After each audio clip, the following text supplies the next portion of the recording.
Hello and welcome back to Wings एक उड़ान। दोस्तों, लास्ट वीडियो जो मैंने अपलोड किया था उसमें मैंने प्रॉमिस किया था कि जो नेक्स्ट वीडियो में लेके आऊँगा उसमें मैं आपके लिए एमसीक्यूज़ लेके आऊँगा रिगार्डिंग जो हमने लास्ट चैप्टर किया फाइनल अकाउंट्स, जिसमें हमने ट्रेडिंग अकाउंट बनाना सीखा, प्रॉफिट एंड लॉस अकाउंट बनाना सीखा, बैलेंस शीट बनानी सीखी, ऑपरेटिंग प्रॉफिट निकालना सीखा। तो उससे रिलेटेड आज मैं एमसीक्यूज़ लेके आया हूँ। बट बिफोर दैट फॉलो करें मुझे इंस्टाग्राम पे, फेसबुक पे, और साथ ही साथ आपको डिस्क्रिप्शन बॉक्स में मेरा व्हाट्सएप नंबर भी मिलेगा। तो दोस्तों, आज जो एमसीक्यूज़ हैं मैं चाहूँगा कि सबसे पहले आप इनका एक स्क्रीनशॉट लें ताकि आप उसको अपने लेवल पे पहले अपने एंड पे सोल्व करें, बाद में आके कंपेयर करें कि आपके कितने सही कितने गलत हैं। कमेंट सेक्शन में उसको लिखने की ज़रूरत नहीं है। तो थोड़ी देर के लिए मैं स्क्रीन से हट रहा हूँ, आप प्लीज़ स्क्रीनशॉट लीजिए पहले।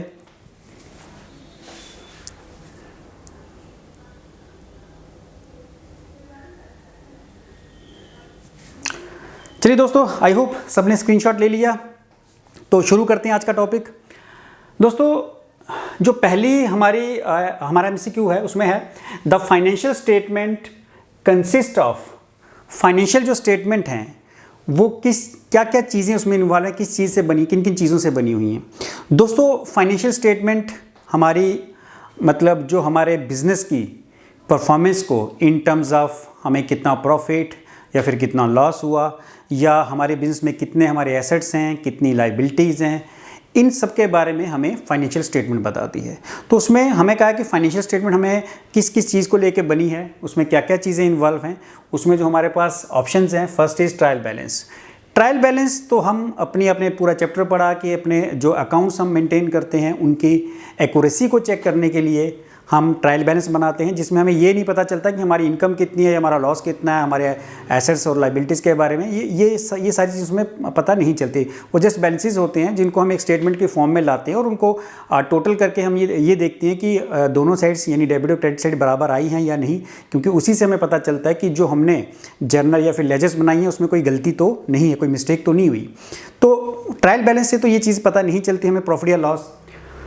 दूसरी चीज़, दूसरा आंसर जो है प्रॉफिट एंड लॉस अकाउंट। हाँ, प्रॉफिट एंड लॉस अकाउंट से हमें अपने बिजनेस के प्रॉफिट या फिर लॉस के बारे में पता चलता है। सी, बैलेंस शीट। बैलेंस शीट से हमें अपने बिजनेस के एसेट्स कितने हैं, लाइबिलिटीज़ कितनी हैं, उनके बारे में पता चलता है। और and D is both B and सी।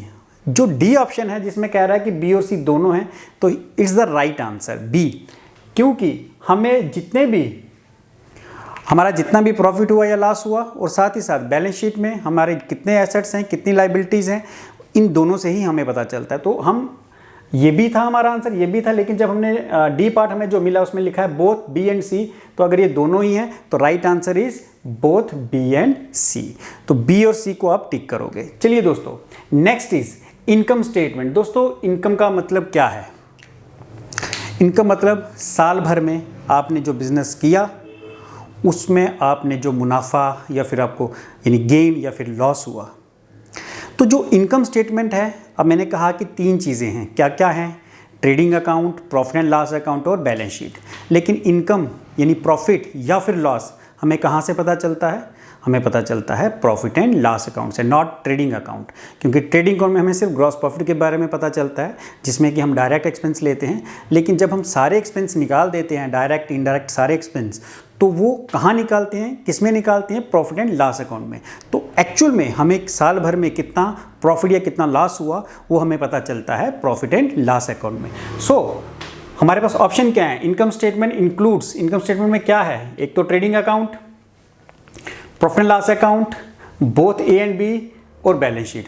दोस्तों, इनकम स्टेटमेंट में ट्रेडिंग अकाउंट भी आता है, क्योंकि ट्रेडिंग अकाउंट होगा तो ही हम प्रॉफिट लॉस अकाउंट बना सकते हैं। एक्चुअल में हमें प्रॉफिट तो प्रॉफिट लॉस अकाउंट से ही पता चलेगा, बट उसके लिए हमारे पास क्या होना चाहिए? ट्रेडिंग अकाउंट भी होना चाहिए।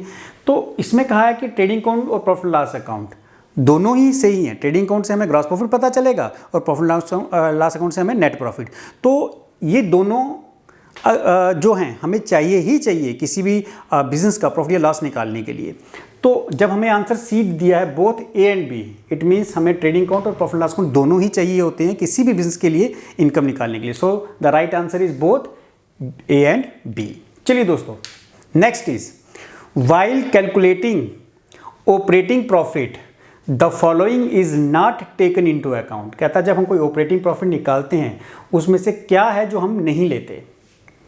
दोस्तों, ऑपरेटिंग प्रॉफिट का सबसे पहले मैंने मतलब बताया था, हम अपने बिजनेस से जो प्रॉफिट जनरेट करते हैं, जो अपना रेगुलर बिजनेस है, नॉर्मल जो बिजनेस है या जिसे हम कोर बिजनेस कहते हैं, वहाँ से जो हम प्रॉफिट जनरेट करते हैं वो हमारा ऑपरेटिंग प्रॉफिट है। तो हमारी नॉर्मल एक्टिविटी से जनरेट होता है। यहाँ पे कहता है कि कौन सा है ऐसी, इनमें से कौन सी ऐसी चीज़ है जो हम जब अपना ऑपरेटिंग प्रॉफिट कैलकुलेट करते हैं तब नहीं लेते।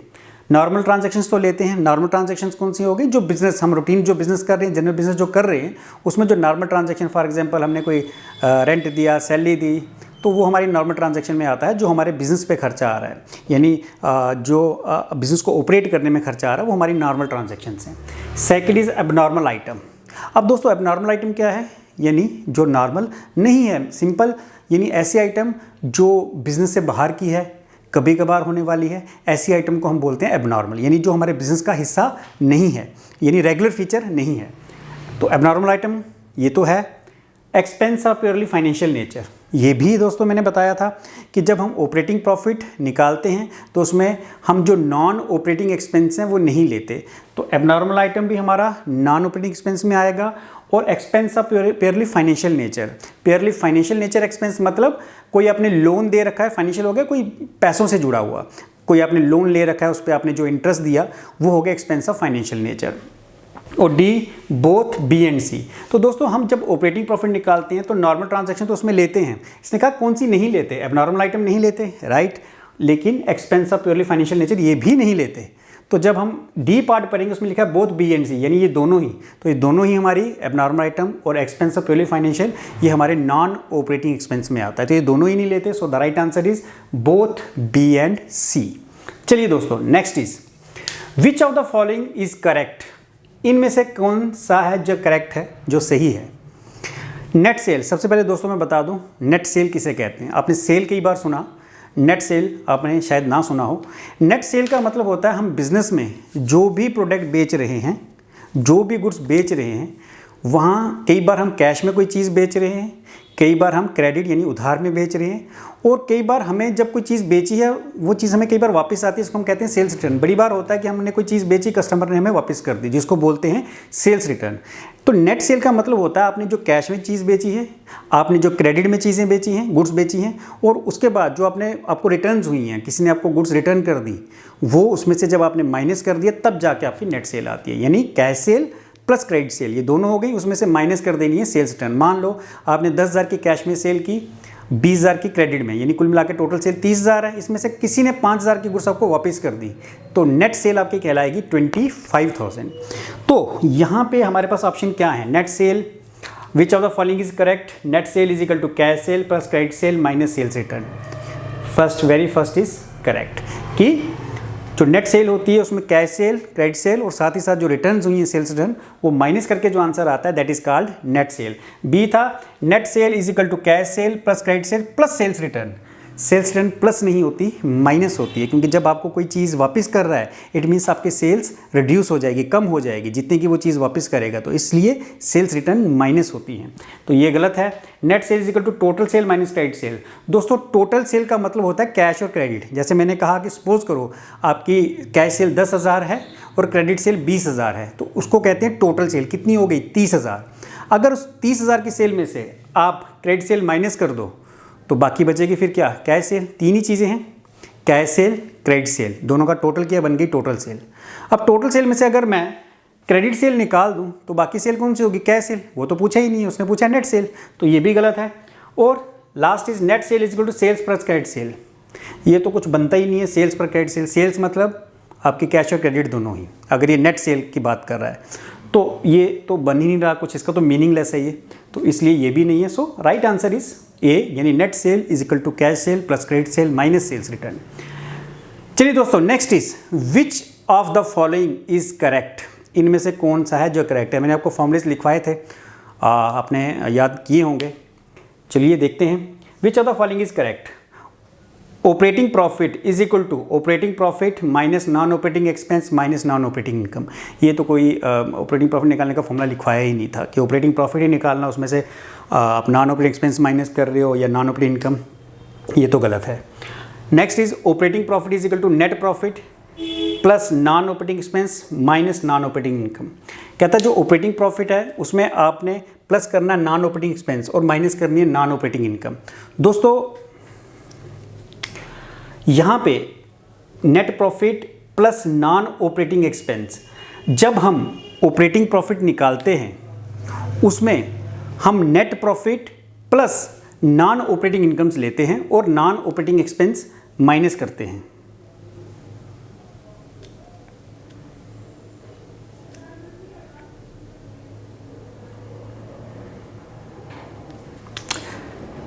ठीक है, चलिए दोस्तों, operating profit is equal to net profit plus non operating expense plus non operating income. दोस्तों ये गलत है, क्योंकि जो फॉर्मूला मैंने आपको लिखवाया था वो था operating profit is equal to net profit plus non operating expense minus non operating income. लेकिन यहाँ क्या है, net profit plus non operating expense plus non operating income. This is wrong. Right answer is net profit plus non operating, this is non operating expense minus non operating income. Simple दोस्तों कि operating profit आपको निकालना है, तो operating profit का मतलब क्या होता है कि आपको जो ऑपरेटिंग एक्सपेंस हैं वही लेने होते हैं और आपको ऑपरेटिंग जो इनकम्स हैं यानी बिजनेस से जनरेट होने वाली इनकम, जो आपका कोर बिजनेस है वहाँ से जो इनकम आई आपने वो लेनी होती है। अब यहाँ पे अगर आप बात करो तो देखो operating profit is equal to net profit plus non operating expense. क्यों नॉन ऑपरेटिंग एक्सपेंस प्लस कर रहे हैं? क्योंकि हमने नॉन ऑपरेटिंग एक्सपेंस माइनस कर दिए हुए हैं। नॉन ऑपरेटिंग एक्सपेंस कब माइनस होते हैं? जब हम नेट प्रॉफिट निकालते हैं, लेकिन हमें ऑपरेटिंग प्रॉफिट में नॉन ऑपरेटिंग एक्सपेंस माइनस नहीं कर सकते। तो हमने क्या किया, उस नेट प्रॉफिट में दोबारा से वो नॉन ऑपरेटिंग एक्सपेंस ऐड कर दिए, पहली चीज़। दूसरा माइनस नॉन ऑपरेटिंग इनकम, तो ये भी मैंने कहा था कि जो भी ऑपरेटिंग प्रॉफिट निकालना है उसमें जो भी नॉन ऑपरेटिंग इनकम है, for example interest received, dividend received, rent received, तो अदर इनकम्स, जितनी भी तरह की इनकम्स हैं वो इसमें हम नहीं रख सकते। इट मीन्स अगर आपको ऑपरेटिंग प्रॉफिट निकालना है तो नेट प्रॉफिट में ऑपरेटिंग इनकम्स इंक्लूड होती हैं, हम क्या करेंगे, उनको माइनस कर देंगे। तो यहाँ पे इसलिए रहेगा minus non operating income. And the last one is D, so the right answer is C. D is operating profit is equal to net profit minus non operating expense plus non operating income. ये तो इसका उल्टा कर दिया दोस्तों। Actual में हमारा formula जो है वो है net profit plus non operating expense minus non operating income. और अभी मैंने बता दिया कि नॉन ऑपरेटिंग एक्सपेंस क्यों माइनस करने हैं, क्योंकि हम ऑपरेटिंग प्रॉफिट निकालते हैं और नेट प्रॉफिट जब हम निकालते हैं तो उसमें हमने नॉन ऑपरेटिंग एक्सपेंस माइनस किए होते हैं। तो हम क्या करेंगे, दोबारा उनको ऐड कर लेंगे और नॉन ऑपरेटिंग इनकम ने ऐड की होती है तो उसको हम क्या कर लेंगे, माइनस। सो आपको सिंपली फॉर्मूला याद रहना चाहिए। अगर आपको फॉर्मूला याद है जो मैंने लिखवाया था तो ईजिली आप उस आंसर को टिक कर पाओगे। चलिए दोस्तों, next is net sale during the year is 2,85,000, gross profit is 25% sale, find out the cost of goods sold. दोस्तों इसको मुझे थोड़ा सॉल्व करना पड़ेगा, इसलिए मैं ये मिटा रहा हूँ।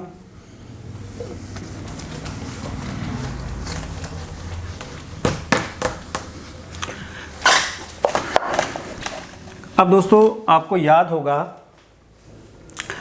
कॉस्ट ऑफ गुड्स ने कहा कि कॉस्ट ऑफ गुड्स सोल्ड निकालनी है। कॉस्ट ऑफ गुड्स सोल्ड का फॉर्मूला मैंने आपको लिखवाया था, वो क्या था, cost of goods sold is equal to sales minus gross profit. ये फॉर्मूला था। हमारे पास क्या चाहिए, हमें सेल चाहिए और क्या चाहिए, हमें ग्रॉस प्रॉफिट चाहिए। अब देखिए हमारे पास सेल यहाँ क्वेश्चन में दी है, सेल है 2,85,000 और ग्रॉस प्रॉफिट क्या आता है 25% ऑन सेल। जो हमारी सेल है उसका 25% हमारा ग्रॉस प्रॉफिट है।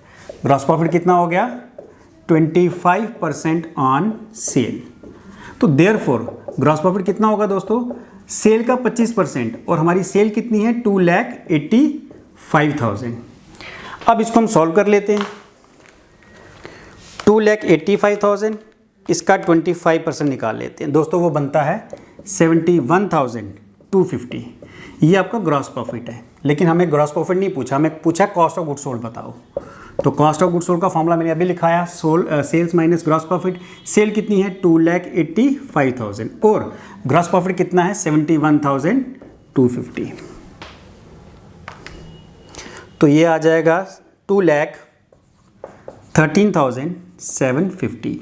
ये आपकी हो गई कॉस्ट ऑफ गुड्स सोल्ड। अब देखिए इन आंसर्स में, first is 2,85,000, second is 2,13,750। Answer is B. चलिए दोस्तों next is sales are equal to. दोस्तों सेल किसके बराबर है, sales are equal to cost of good sold plus gross profit, cost of good sold minus gross profit minus cost of good sold, none of this. दोस्तों ये तो बड़ा simple सा है। सेल वैसे भी अगर आपने अकाउंट्स नाम भी पढ़ा हो तब भी आपको तो पता ही है सेल हम कैसे निकालते हैं। हम क्या करते हैं, अगर मान लो मैंने कोई चीज़ 100 रुपये की खरीदी, वो मेरी कॉस्ट है और मुझे उसमें चाहिए 20 रुपये प्रॉफिट, तो कॉस्ट प्लस प्रॉफिट मतलब मैंने चीज़ कितने की बेचूंगा, 120 की। सेलिंग प्राइस क्या हो गया, 120। तो 120 कैसे आया, वो 120 कैसे आएगा, आपकी जो भी कॉस्ट ऑफ गुड्स सोल्ड है, यानी जो आपने गुड्स बेची उसकी जो कॉस्ट प्लस आपको उसको में क्या ऐड करना पड़ता है, ग्रॉस प्रॉफिट, तब आपकी सेल बनेगी। अगर जैसे मैंने अभी कहा कि 100 रुपये की मेरी कॉस्ट है, 20 रुपये मैंने उसमें प्रॉफिट अपना मिला लिया, तो सेलिंग प्राइस मेरा कितना हो गया, 120। और वो सेलिंग प्राइस कैसे आया, cost of goods sold plus gross profit. तो A is the right answer. Return inwards, सबसे पहले दोस्तों रिटर्न इनवर्ड किसे कहते हैं, कई स्टूडेंट्स इसके नाम से भी कंफ्यूज हो जाते हैं। Return inward is equal to, दोस्तों रिटर्न इनवर्ड का मतलब होता है सेल्स रिटर्न। मतलब हमने किसी को कोई चीज़ बेची, उसने उसमें से कुछ हमें वापस कर दी, उसको कहते हैं रिटर्न इनवर्ड या फिर सेल्स रिटर्न, दोनों का मतलब एक ही है। अब क्वेश्चन क्या है वो देख लेते हैं। Return inwards appearing in the trial balance is deducted from, trial balance में जो रिटर्न इनवर्ड है वो कहाँ से डिडक्ट करते हैं हम। आपने ट्रेडिंग अकाउंट बनाया था, मैंने आपको बताया था जब हम डेबिट साइड में परचेज लेते हैं तो उसमें से क्या माइनस करते हैं, परचेज रिटर्न, उसको कहते हैं रिटर्न आउटवर्ड। और सेल में से क्या माइनस करते हैं, सेल्स रिटर्न, मतलब return inward. So return inward appearing in the trial balance is deducted from, कहाँ से डिडक्ट होगा, सेल्स रिटर्न से, क्योंकि परचेज से माइनस करते हैं रिटर्न आउटवर्ड या परचेज रिटर्न। तो सेल में से हम माइनस करेंगे रिटर्न इनवर्ड मतलब सेल्स रिटर्न। ये आपने प्रॉफिट लॉस अकाउंट में मैंने आपको दिखाया भी था।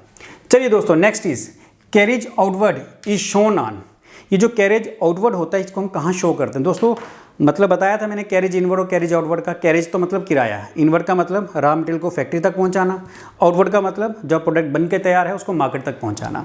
तो ये है कैरेज आउटवर्ड। ये कहाँ शो होगा, हमारे पास जो ऑप्शन हैं, A debit side of trading account, credit side of trading account, debit side of profit loss account, credit side of profit loss account. So the right answer is debit side of profit and loss account, क्योंकि carriage outward जैसे मैंने कहा कि product बन गया उसको market तक पहुंचाना है, तो प्रोडक्ट के बनने के बाद का खर्च या एक्सपेंस है, तो वो कहाँ पे आएगा, प्रॉफिट एंड लॉस अकाउंट में। क्योंकि मैंने कहा था प्रोडक्ट के बनने के बाद के एक्सपेंस इनडायरेक्ट होते हैं, और जितने भी इनडायरेक्ट एक्सपेंस हैं प्रॉफिट एंड लॉस अकाउंट में आते हैं और डेबिट साइड में आते हैं। तो debit side of trading account ये गलत है, क्योंकि ट्रेडिंग अकाउंट की डेबिट साइड में डायरेक्ट एक्सपेंस आते हैं, लेकिन carriage outward is an indirect expense. Credit side of trading account, trading account की क्रेडिट साइड में तो सेल्स ही आती है, क्लोजिंग स्टॉक, तो ये तो आएगा नहीं, उसमें तो एक्सपेंस आता ही नहीं है क्रेडिट साइड में, ट्रेडिंग अकाउंट की क्रेडिट साइड में। और credit side of profit loss account उसमें इनकम्स आती हैं, बाकी इनकम्स भी, बट अगेन ये इनकम नहीं है, हमारा एक्सपेंस है, तो एक्सपेंस तो हमेशा ही प्रॉफिट लॉस अकाउंट की डेबिट साइड में आएंगे। So the right answer is C, debit side of profit and loss account. Next is last, loss on sale of fix asset is A, अगर हमें कोई फिक्स एसेट पे loss हुआ, fix asset को बेचने पर हमें कोई लॉस हुआ, वो हमारा डायरेक्ट एक्सपेंस है, इनडायरेक्ट एक्सपेंस है, इनडायरेक्ट इनकम है या नन ऑफ दिस। दोस्तों डायरेक्ट एक्सपेंस तो है नहीं, क्योंकि मैंने कहा था डायरेक्ट एक्सपेंस वो जो किसी प्रोडक्ट की मैन्युफैक्चरिंग पे आए, ये तो फिक्स एसेट है हमारा, उसको बेच रहे तो लॉस हो रहा है। इनकम तो ये है नहीं, क्योंकि लॉस है तो लॉस और इनकम दो अलग अलग हैं। B is indirect expense, so it is an indirect expense, क्योंकि जितने भी डायरेक्ट एक्सपेंस को छोड़कर हम जितने भी खर्चे प्रॉफिट लॉस अकाउंट में लेते हैं वो सारे के सारे इनडायरेक्ट हैं, चाहे वो रेंट है, सैलरी है, कोई लॉस है, वो सारे के सारे इनडायरेक्ट होते हैं। तो right answer is indirect expense. तो आई होप दोस्तों ये सब ने किया होगा और मैक्सिमम लोगों का ठीक होगा। अगर आपको इससे रिलेटेड कोई डाउट है कमेंट सेक्शन में लिख देना, अगले जो टॉपिक में लूँगा उसमें मैं इसको आपकी क्वेरीज ले लूँगा। साथ ही साथ जो नेक्स्ट वीडियो आएगा, अभी फाइनल अकाउंट्स का एक पार्ट और है, ये था फाइनल अकाउंट विदाउट एडजस्टमेंट, अब है विद एडजस्टमेंट। आई होप उसमें 2 या 3 सेशन लगेंगे, एटमोस्ट 3 सेशन उसमें लगेंगे। जैसे भी वो ख़त्म होगा, बड़े बच्चों की डिमांड थी पार्टनरशिप, बहुत इंटरेस्टिंग टॉपिक है पार्टनरशिप, बहुत मज़ा आएगा पढ़ने में, फिर हम वो शुरू करेंगे। लेकिन दोस्तों याद रखना, पार्टनरशिप जब भी मैं शुरू करूँ सबको साथ में चलना होगा, क्योंकि पार्टनरशिप का जब भी मैं नया नया लेक्चर लाऊंगा उसका लिंक पिछले चैप्टर से ज़रूर होगा। आपने एक भी पार्टनरशिप मिस किया कोई लेक्चर तो आपको आगे वाला समझ नहीं आएगा। सो जब भी सबसे ज़्यादा वेटेज उसी की है, उसी में से सबसे ज़्यादा MCQs आएंगे। तो जैसे ही मैं पार्टनरशिप शुरू करूँगा, आपको राइट फ्रॉम द बिगनिंग आपको पढ़ना पड़ेगा, कोई भी आपको वीडियो मिस नहीं करना होगा उसमें, नहीं तो समझ नहीं आएगा। तो आई होप ये आपको सारा समझ आ गया। मिलेंगे नेक्स्ट वीडियो में। थैंक यू दोस्तों, थैंक यू वेरी मच।